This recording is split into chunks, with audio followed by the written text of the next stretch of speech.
أعوذ بالله من الشيطان الرجيم بسم الله الرحمن الرحيم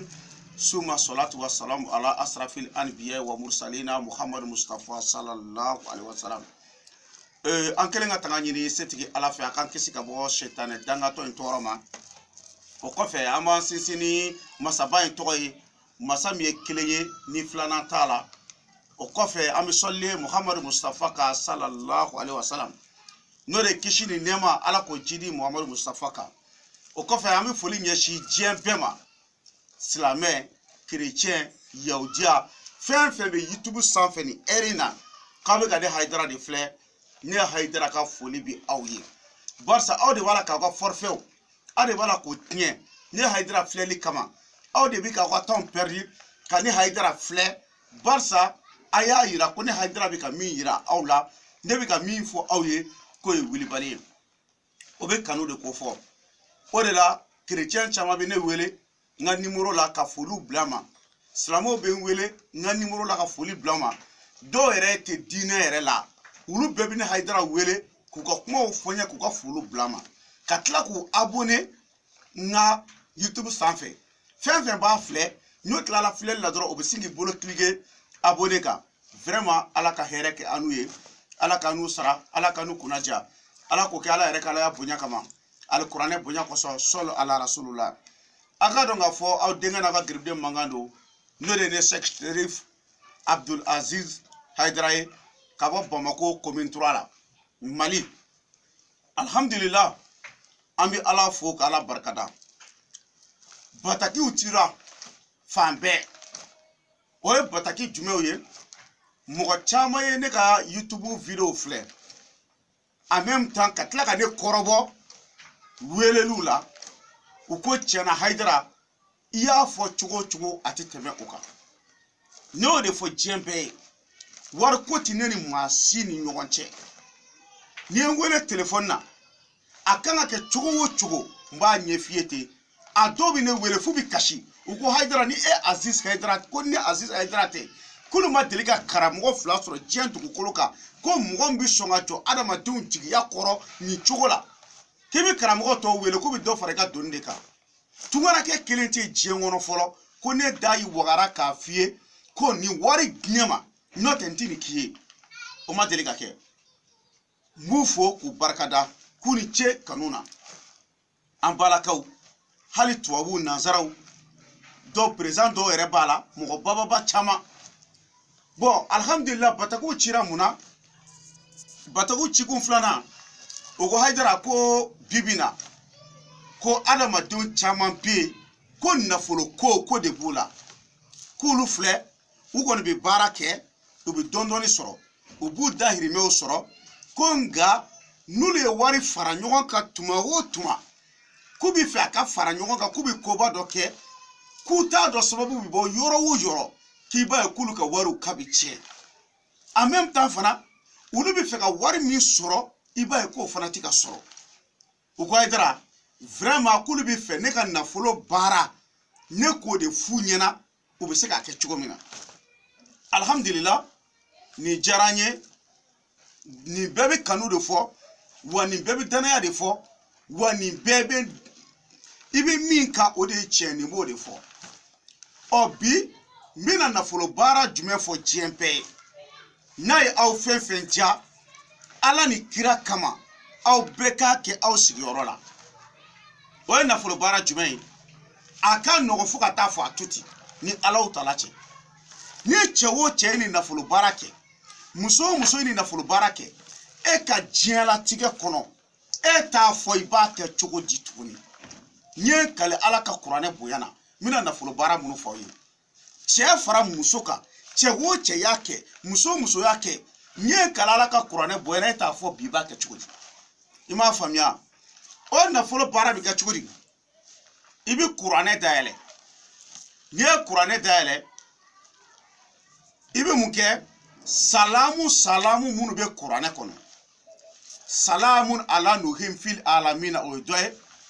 salamun ala ibrahim wa musa o doye salamu mu be qur'ane kono abi be salamu muga ani sabadema o salamu muga ni saba iba kelengelena bɛɛ sɛbɛn siɲɛ 23 o salamu kelengelena bɛɛ iba sɛbɛn siɲɛ 23 ni y'o sɛbɛn ka ban i bɛ mun kɛ i bɛ kuranɛ dayɛlɛ kuranɛ yɛrɛ nafolo sura n'o ye suratul waqiya ye n'i ye suratul waqiya dayɛlɛ aya dɔ bɛ yen n'a bɛ fɔ a ma ko watashi aluna irizigakum anakum tukazibun watashi aluna irizigakum anakum tukazibun i b'o sɛbɛn siɲɛ 313 n'i y'o sɛbɛn tuma min na i bɛna suratul tawba kɔnɔna dayɛlɛ kuranɛ aya dɔ fana bɛ yen a bɛ fɔ ko wa man yattaqillaha yaj'al lahu makhrajan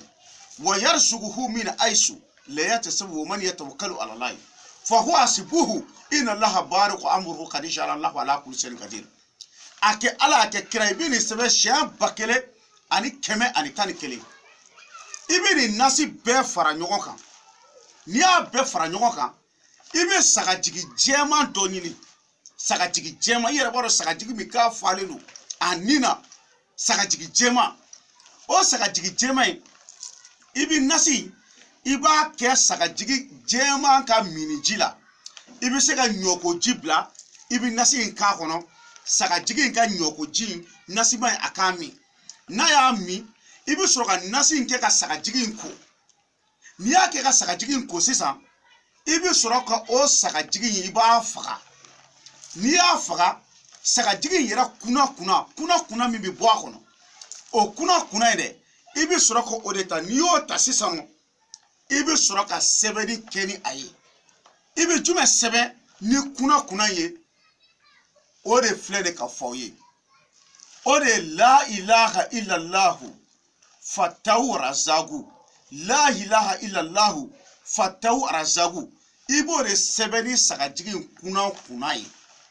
n'i y'a sɛbɛn ni kuna ye ka ban n'a y'i ja o sɛbɛnden i b'a k'i ka bulanɛgɛ kɔnɔ i n'a fɔ tantɔ i tulo b'a la walama n'a y'i ja o sɛbɛnden i b'a kɛ baga fitinin k'a don i cɛ la walama o sɛbɛnden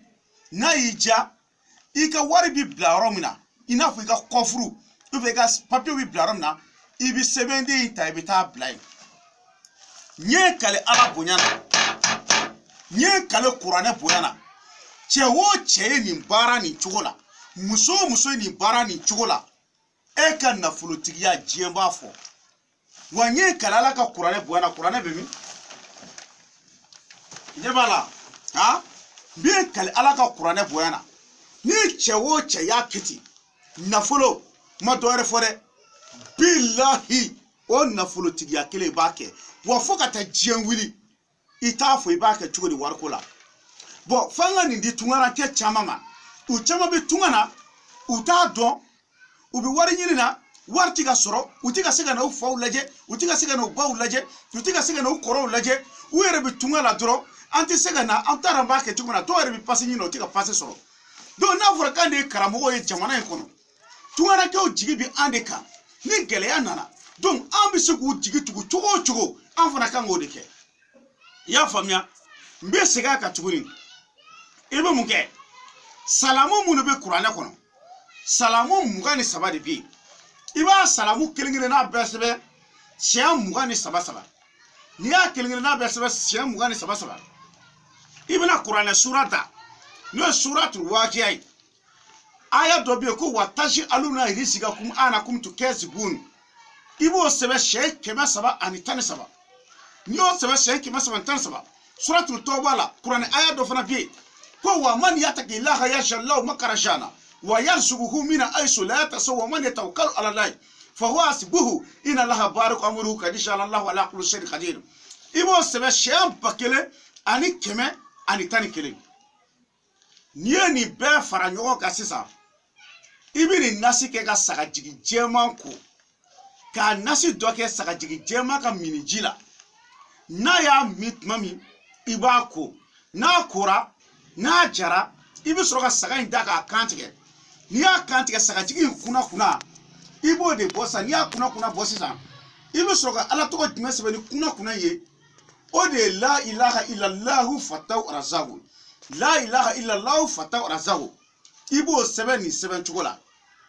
ne fa ne ba ne kɔrɔ ne dɔgɔ n balimakɛ n balimamuso a y'a kɛ Ala kama a ye mɔgɔ dɔ ɲini min bɛ se k'a sɛbɛn ka d'aw ma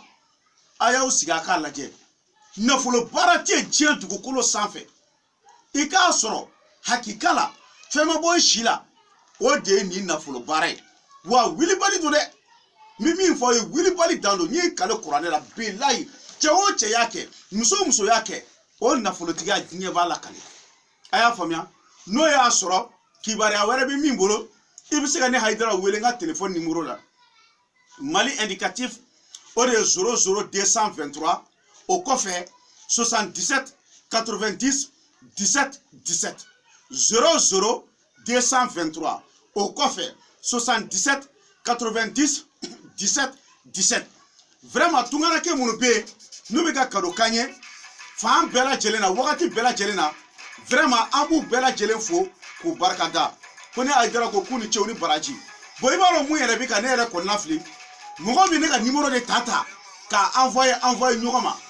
o bɛ to ka ne ka numéro ta ka envoyer ɲɔgɔn ma i m'a faamuya ni min ye ne ka numéro sɔrɔ n'o ye ne wele ko kelen kɛ o b'a ye kumakan bɛ tɛmɛ ne ni ale cɛ n'i ye kale Ala bonya na o bɛ ne ka numéro d'a dɔgɔkɛ dɔ ma o b'o d'o kɔrɔkɛ dɔ ma bon n'i ye mɔgɔw ɲininka o bolo ko ne yɛrɛ sigilen don Faransi ka ban n'i ye dɔw ɲininka olu bolo ko ne sigilen don Qatar n'i ye dɔw ɲininka olu bolo ko ne sigilen don Guinée équatoriale n'i ye dɔw ɲininka dɔw b'a fɔ ko ne bɛ Amérique